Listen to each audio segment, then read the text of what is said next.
非常漂亮，高度集成化的玻璃化座舱，展现了我们航空工业锐意进取以及科技强国的，以及航空强国的航空报国梦。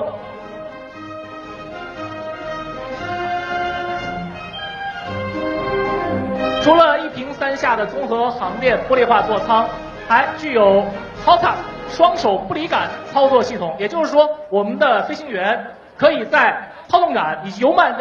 杆上的多个按钮，可以几乎实现飞机的所有主要操作，特别是空战时候的主要操作。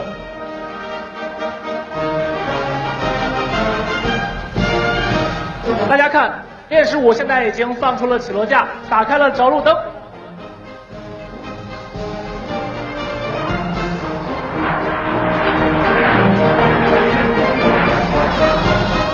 慢速的空场红滚。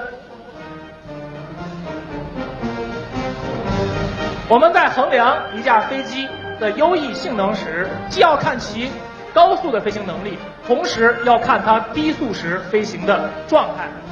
在这种状态下，放出的起落架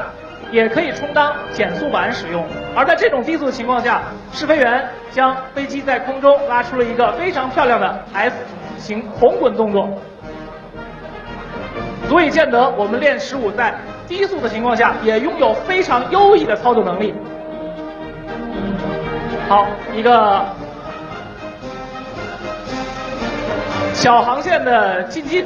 我们先来看看练15已经升起了减速板。